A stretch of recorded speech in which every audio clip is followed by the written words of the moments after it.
Sisters, the last few days in Dallas have been a very interesting few days, and this last week has been an interesting week within Dallas with many discussions that involve some serious theological components as well as political components. This idea of forgiveness versus justice, this idea of accountability, and the beautiful gesture of the brother of Botham Jean, who was murdered, when he showed forgiveness for the murderer of his brother, and what that means in terms of justice and accountability, and humanizing, I think, more so the family of a person who was wrongfully gunned down while he was sitting in his own home, sitting on his couch, eating ice cream, when an officer walked in and shot him dead twice, or shot him twice to his death, and sparking the first conviction of a Dallas police officer since the 1970s, where an officer played Russian roulette in the mouth of a 12-year-old boy and blew his head off, and got 5 years for that. And this was the first time that we had a conviction, even though it was only for 10 years, of any sort of recourse for that, not taking into consideration the hundreds of people that have been shot dead in the last 5 decades between those two cases. And subhanAllah, there was the mother of Botham Jean, and a mother that captures the sentiments of what you would expect in terms of pain from a mom who not only raised her child to be safe, but to be successful and prosperous.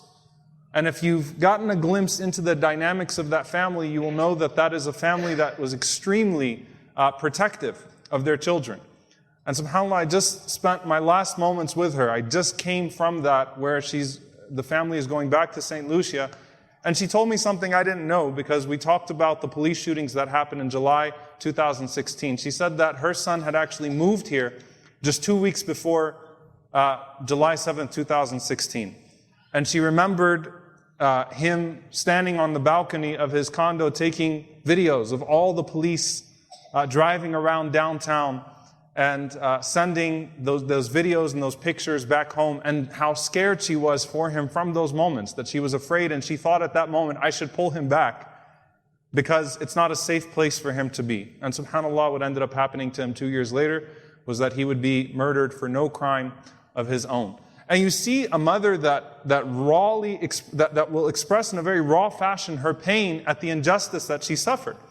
And not only that, but throughout this entire year was putting forth mothers of police brutality victims that had not had the chance to speak in front of a camera like she did, and saying, you should talk to this mother, and you should talk to this mother, and you should talk to this mother. A mother who found out about her son being murdered while she was sitting in the lobby of the DPD, of the Dallas Police Department. They did not even have the decency to notify her that her son was killed. She found out through her phone, watching a press conference with the police chief, that her son was killed.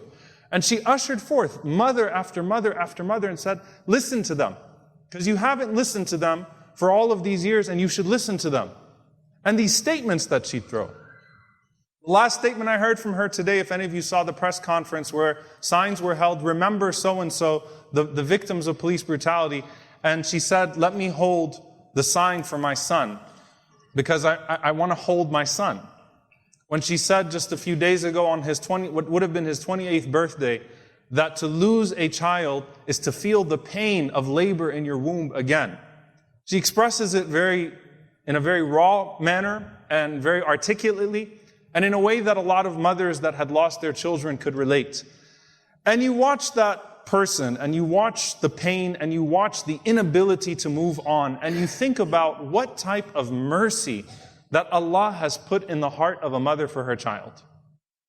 What type of mercy and love and perspective that Allah has put in the heart of a mother for her child. So much so that she connects that experience to the moment she gave birth to him. And the power of a woman calling out, and yes, I know someone might say, well, she's not a mu'mina. Allah Azza wa Jalla, the Prophet ﷺ said, da'wat al-mazlum, that the dua of an oppressed person, laysa baynaha wa bayna Allahi hijab. There is no veil between that supplication and between Allah, even if the person that is making the dua is not a believer. When they call upon Allah and they say, oh Allah, calling out in pain and oppression, there is no hijab, no veil, whether that person is Muslim or not. And then there's another element to this. Someone might be seeing that and saying, Sheikh, we've already dealt with Kashmir and there's too much going on right now for me to really care about this situation. Seriously. Enough moms that look more like my mom or look more like my wife or that sound more like something that reasonably could happen to me, and I should be focused on that because I don't have the capacity for that. And I remind you that the Prophet ﷺ, in the midst of a ghazwa, in the midst of a battle on an expedition, saw a red bird that was flying over the Sahaba, looked up at that red bird in distress, and the Prophet ﷺ said, "Man faja'a hadhihi biwaladiha?" Who has distressed this one with her child? SubhanAllah. He didn't say the bird is mad. Man faja'a, meaning if you took the sentence of the Prophet ﷺ, you could think he was talking about a human being. And the Sahaba might have thought maybe he's talking about a human being when he says it in that fashion. Man faja'a hadhihi biwaladiha. Who distressed this one with her child? He was talking about a bird in the midst of a major tragedy, in the midst of a major expedition.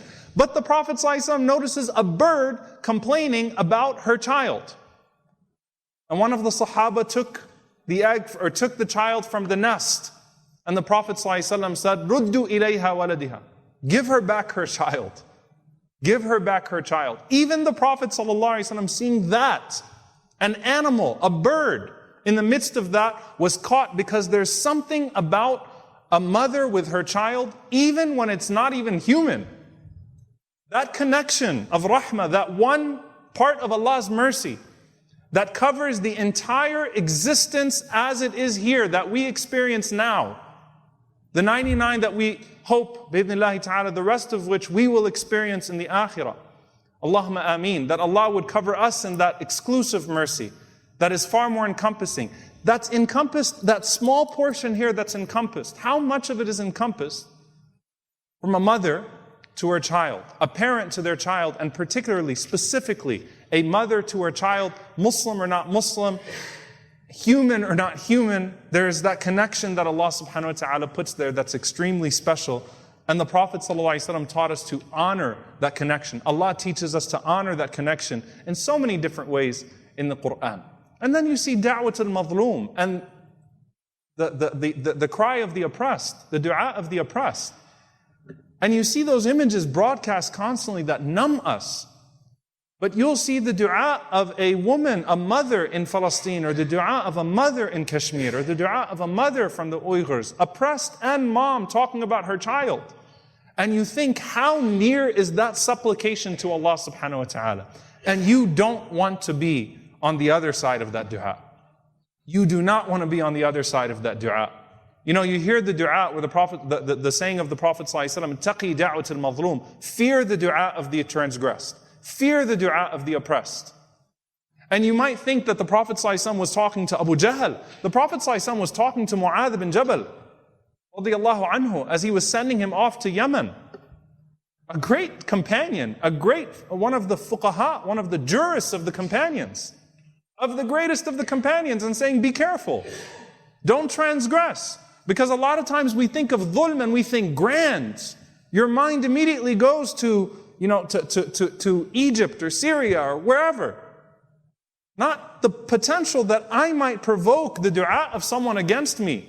And that person's dua is connected to Allah subhanahu wa ta'ala, unknowingly maybe transgress on somebody else's rights, backbite somebody, which is a transgression, which is a form of dhulm.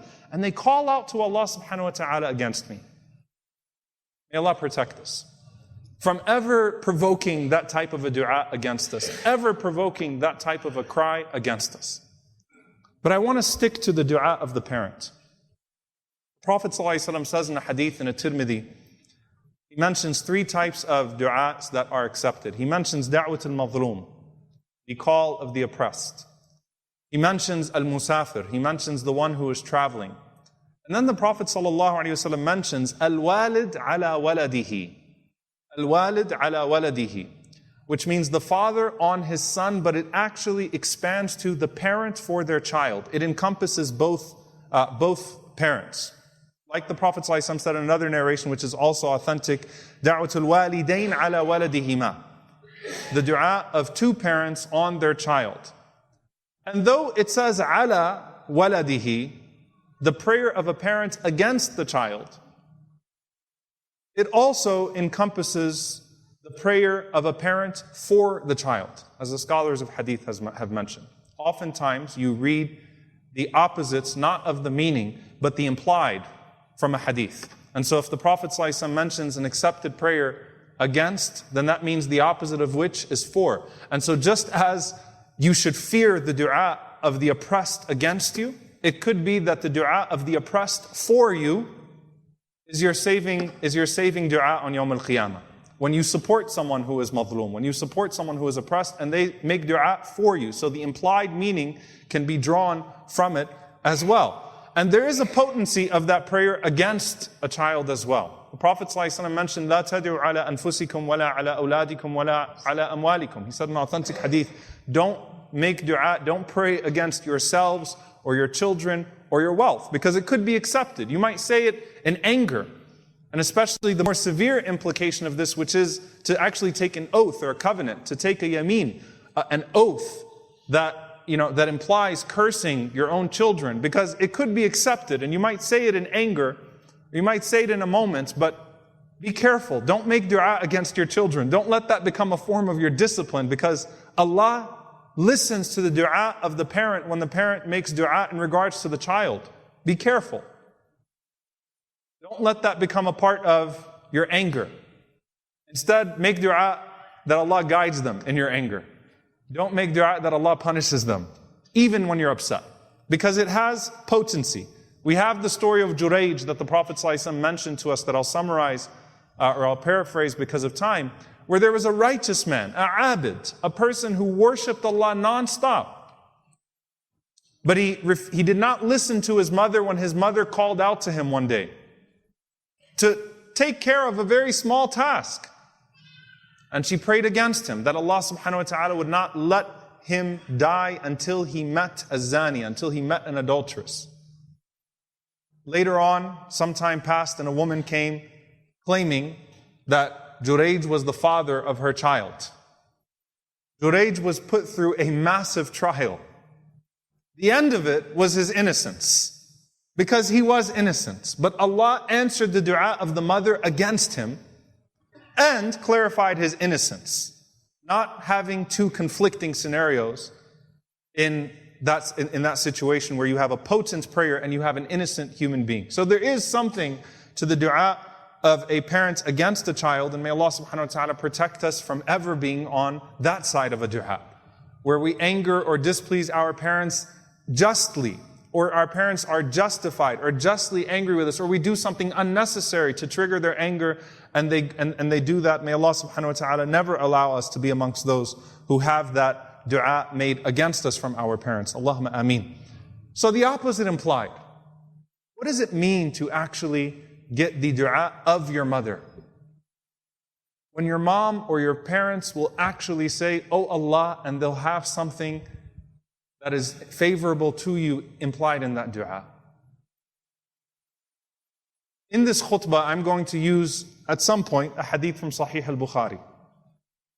The entire collection of Sahih al-Bukhari and that legacy and what it means to the ummah would not be possible without the dua of a mom. A very simple one. It's not simple in the nature of the request, but it was natural in how it flowed from her heart to her tongue.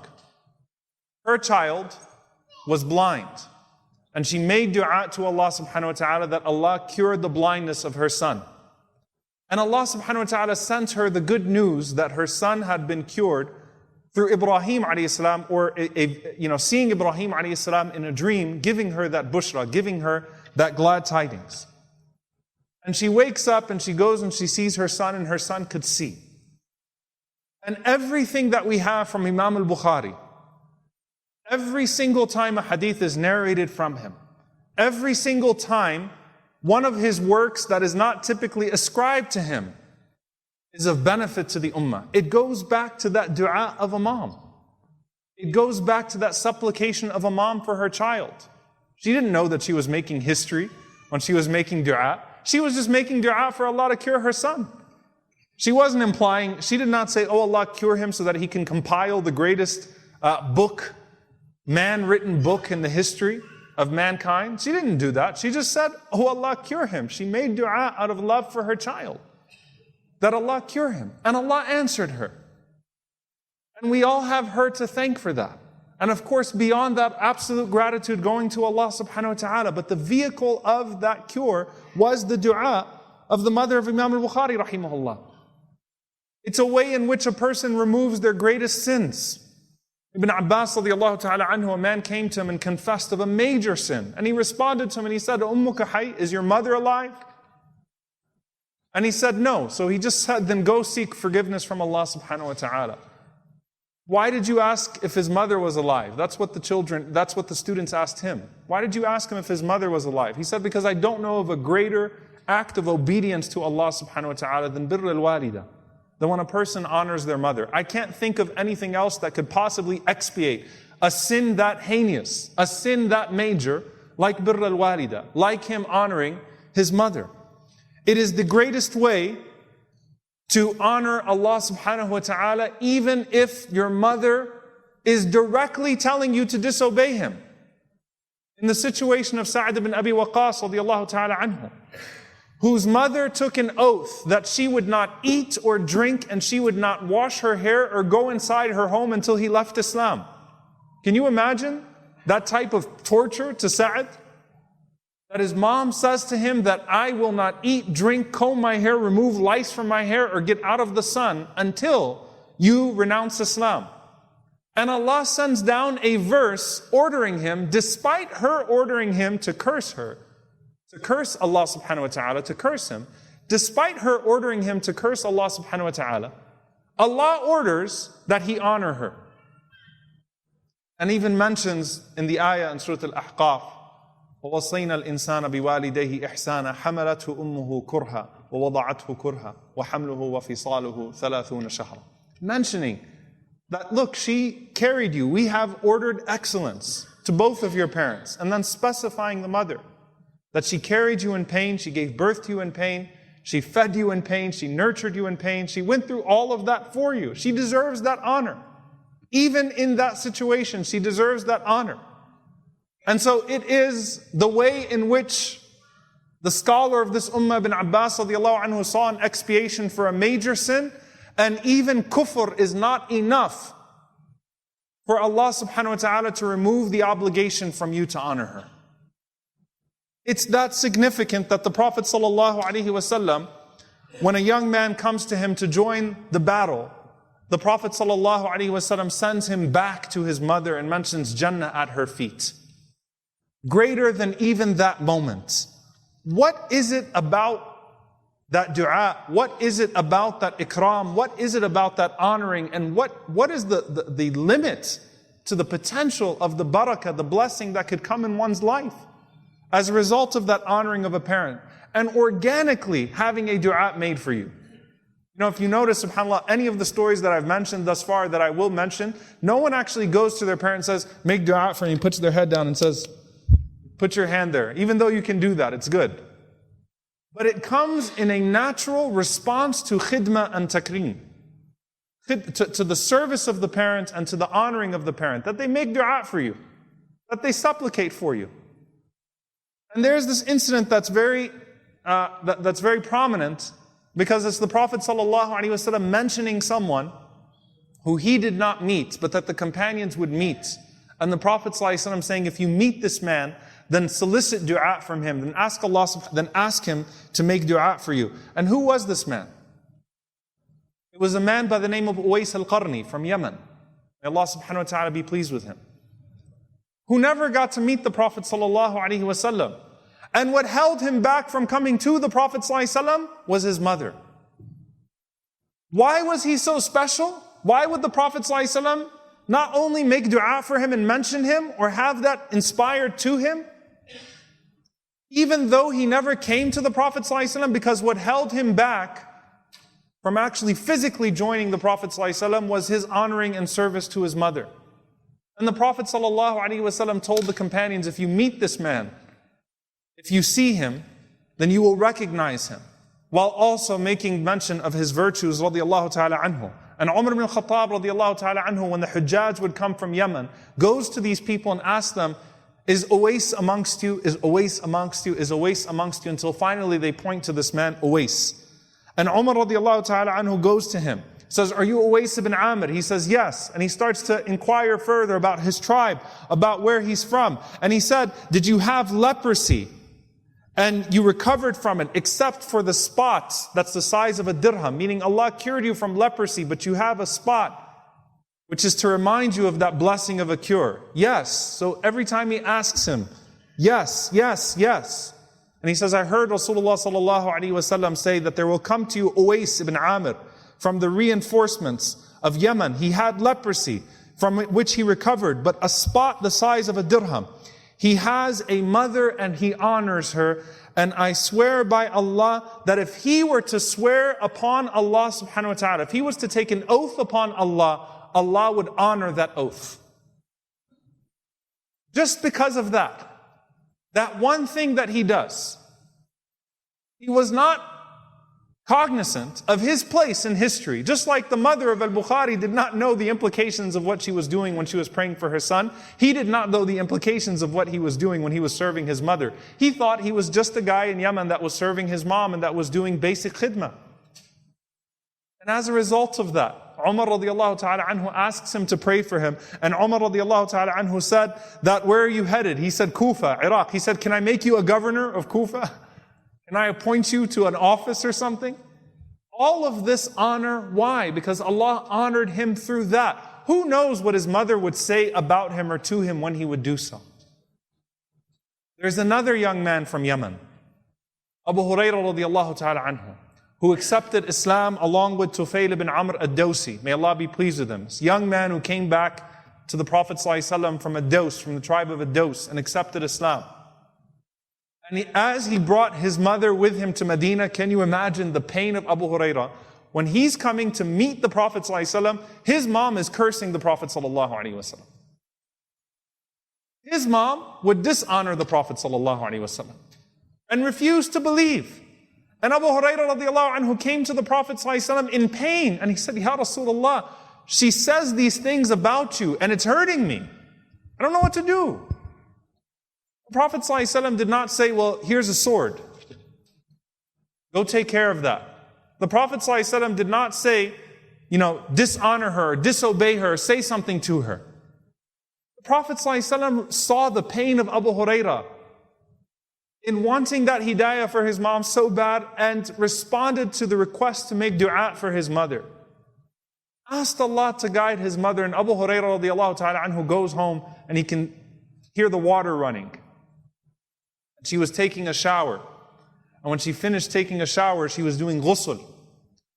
She told Abu Hurairah radiallahu ta'ala anhu, Ashhadu an la ilaha illallah wa ashhadu anna Muhammadan Rasulullah. She accepted Islam right there. And Abu Hurairah radiallahu anhu was so full of joy. And this man who was from Ahl al-Suffah, from the people of the masjid, may Allah subhanahu wa ta'ala grant hidayah to all of our parents, those of us in this majlis and beyond, who want so badly hidayah for their parents. May Allah subhanahu wa ta'ala accept that dua from you. And he saw that moment and he got to receive that. So he got her a bustan, he got her a place, a garden, a home. And every day after salah, he'd go to the masjid of the Prophet ﷺ and then he'd go visit his mother. And every single time he'd finish with his mother, he would say to her, or when he would greet her, he would say, Assalamu alayki ya ummi, peace be unto you, my mother. She would say, Wa alayka assalam, to my son. And then he would say, Rabbi irhamha kama rabbatni saghira. Oh Allah, have mercy on her the way she raised me when I was a child. And she would respond, Rabbi irhamhum kama bara'ani kabira. And oh my Lord, honor him and have mercy on him the way that he has dignified me and obeyed me in my old age. Can you imagine that was the dua of Abu Hurairah that he would hear 5 times a day from his mother? That, and oh Allah, have mercy on him because of the way that he treats me in my old age. I guarantee you, again, Abu Hurairah radiallahu ta'ala anhu, not knowing his place in history at the time, every one of our radiallahu anhu does not equal in the sight of Abu Hurairah what it was like to hear that from his mom every day.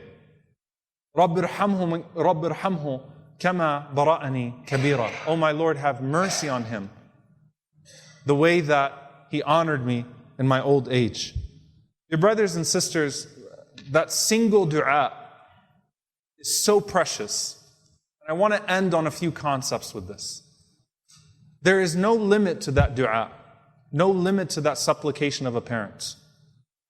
There is a narration, and it has no sanad, it has no chain, so I'll put that out there, but it has a beautiful lesson that Musa alayhi salam asked Allah subhanahu wa ta'ala, سأل موسى ربه من رفيقي في الجنة, that he asked Allah, who is my companion in paradise?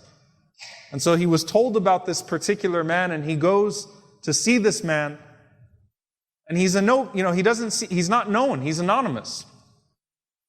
At least as far as Musa alayhi salam was concerned, to the public. And he goes and he spends some time with this man, he asks his permission, and all he would see is that every day this man would save the best food, the best water that he would collect. He would do what he could, and then he would enter upon his mother and he would serve her. Every single day. And Musa alayhi salam asked him what was happening in that process, and he said, every single time I serve her, then she makes this dua, and he does not know that it's Musa alayhi salam in front of him, that she makes this dua, Allahumma ja'al waladi hadha, oh Allah, make this son of mine, ibni hadha, rafiqa Musa fil Jannah.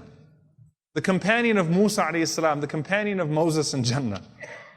Subhanallah, the dua of a mother could even get you the companionship of a prophet. That lesson is valid. The dua of a mother could get you the mention of a prophet in the Prophet ﷺ, as in the story of Uwais. And more than all of that, it could bring barakah in your life and acceptance in the hereafter in ways that nothing else can. So what does this mean for us? Number one, that barakah is induced, that blessing is induced through natural service. You don't call your mom or dad now and say, make dua for me. Take it as a lesson for you to do things that will naturally induce a good dua. That's the first thing. Number two, if your parents are not alive, then just as when they are alive you are to honor them with that goodness, then honor them with good deeds in their name. That sadaqah jariyah, that continuous charity, those good words, those good du'as, those good mentions. And those deeds will reach them, and on the Day of Judgment they will be holding those good deeds that you did on their behalf and testifying in front of Allah subhanahu wa ta'ala for you bi'idhnillahi ta'ala. So that door is not shut. And the last thing I want to speak to, because it frequently comes up in the community, the mother-in-law. None of these khutbahs are excuses for oppression. All of them speak to a norm, and a lot of times when the mother-in-law is mentioned, it's like, oh no, well that's not my mom. If the dua of a mother can bring that much barakah in a person's life, you better want your spouse to get that dua from their mother. Husband and wife, part of your making your spouse a more complete Muslim and getting that barakah in life that has effects for you and potential rida, that potential pleasure in the hereafter, is when they get those du'as from their parents. Don't see your mother-in-law as an opponent in that sense of khidmah, because it may be the khidmah that your husband or wife gives to their mother that brings that barakah in your married life and in your life in general and your acceptance in the hereafter. Don't see them as opponents. Help your spouse honor their parents. May Allah subhanahu wa ta'ala allow us to honor